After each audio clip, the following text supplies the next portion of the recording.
Now, after 70 years, the children of Israel go into captivity, into Babylon. 70 years, this valley has remained empty and vacant, save the statues to Moloch. 70 years, Gehenna was empty. When the children of Israel returned, they viewed that place as cursed. They removed those statues. They removed the fiery altars. But because they viewed it as a disgusting place after 70 years of captivity, sometimes people are slow to learn. God had to allow Israel to be utterly destroyed. Jerusalem was gone. The temple was destroyed.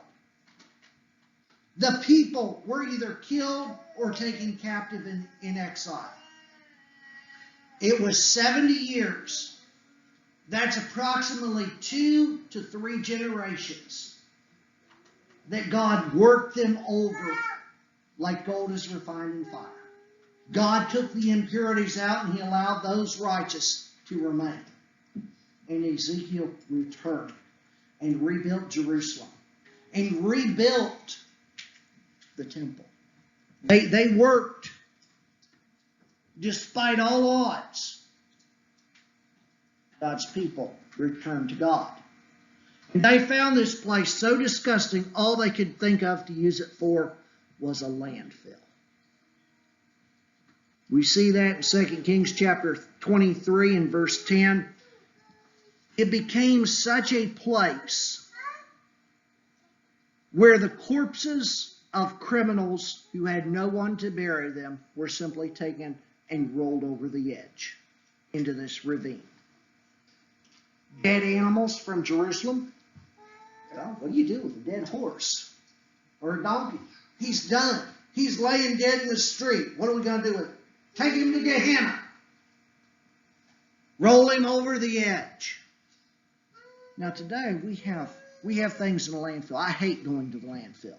It reeks, especially after the West Virginia Department of Transportation or the Ohio Department of Transportation has had a particularly bad deer night. There are dead carcasses. They bring them in on trailer loads, roll them off into the landfill. It's exactly what happened at Gehenna. And it reeks. But guess what? Today, they line the landfill with plastic. And we're concerned about plastic pollutions. They line the landfill with plastic. They seal the seams. They push plastic back over top and push dirt over top of that. What that does is traps in what we know of today as methane gas. You go down the landfill in Parkersburg, there's this great big stack. Fire burning out the top of it all the time. Doesn't matter, summer, winter. I've heard they heat their buildings with the methane gas down there. I don't know if it's true or not. I read an article where, some school close to a landfill in a different state, they were heating a school with methane gas, no problems. You see what happens in Gehenna. Gehenna, as carcasses decay, as garbage decays, methane gas built up in Gehenna. This is the truth. It's not in the Bible. But this is what Jesus is wanting you to see. Now, methane gas, when fire begins, I guess there's 3 things it takes to make fire. Heat, fuel, and oxygen. Well, what happens when things decompose? They get hot. It's making methane gas at the same time. It's making heat. It's making fuel. Now, I've never personally experienced spontaneous combustion, but I know it exists. There's no doubt in my mind that it exists. But Gehenna, here's the thing. Several years ago out in the Vito area, there's a horse farm out there.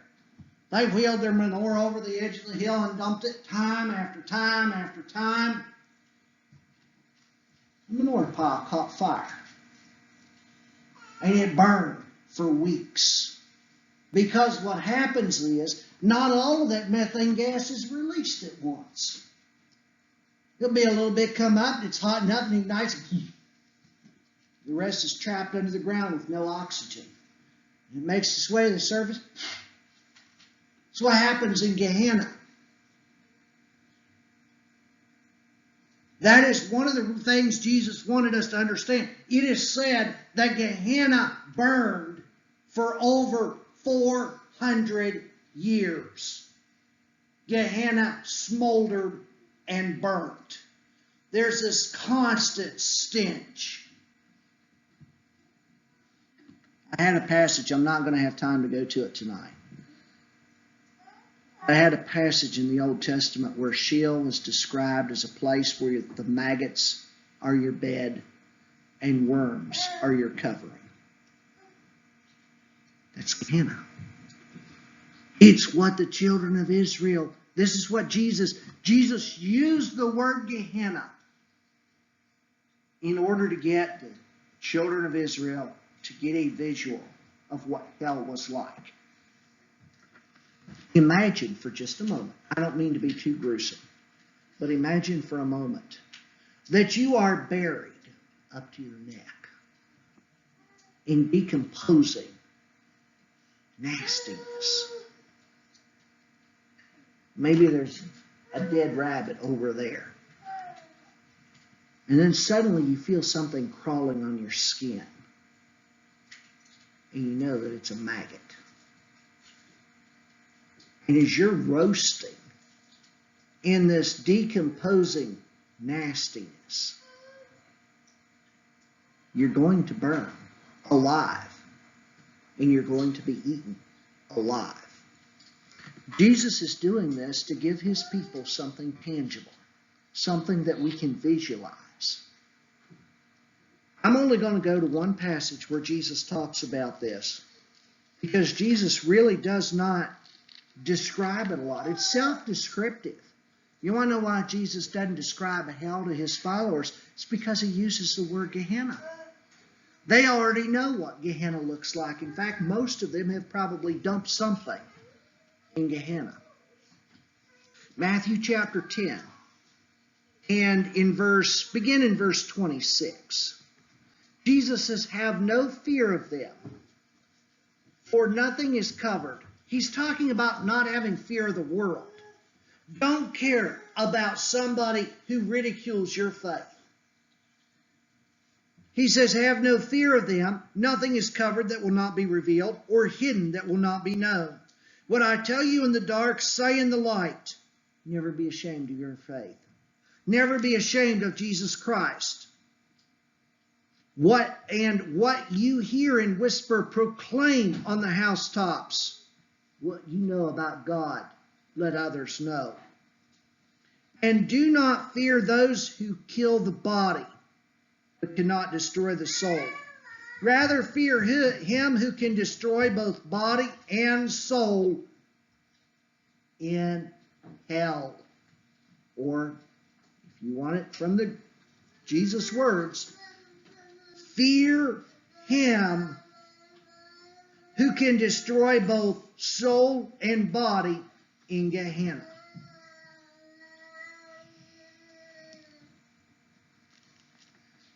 It gives us a healthy respect for the wrath of God. God is a loving God. He's a kind God. But God, like every other individual, has his limits of what he's willing to put up with. And I shudder for the society in which we live. I shudder because of the depravity. Last passage is from Revelation chapter 20. You know, I could end it right there, and I could tell you what a terrible place hell is. But I hate ending on a negative note. So I want to tell you about the rest of the story, as Paul Hartley used to say. I want to tell you about heaven.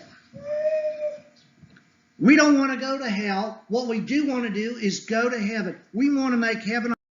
Revelation chapter 20, and in verse 12, John says, "And I saw the dead, small and great, stand before the throne, and the books were opened. These are the dead that were in Hades, He says another book was opened, which is the book of life, and the dead were judged by what was written in the books according to what they had done.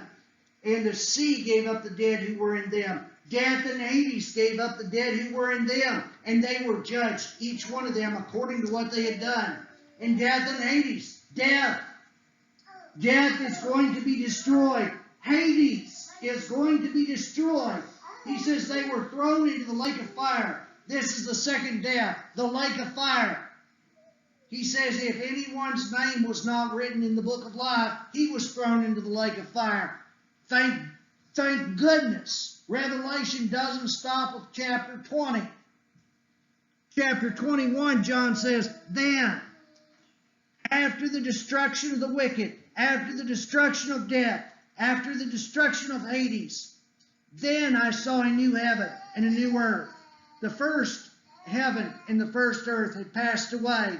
The sea was no more, and I saw the holy city, New Jerusalem, coming down out of the heavens from God, prepared as a bride adorned for her husband. And I heard a loud voice saying, behold, the dwelling place of God is with man. He will dwell with them, and they will be his people, and God himself will be with them. He will wipe away every tear from their eyes, and death shall be no more. Hear that? No more tears, no more sorrow.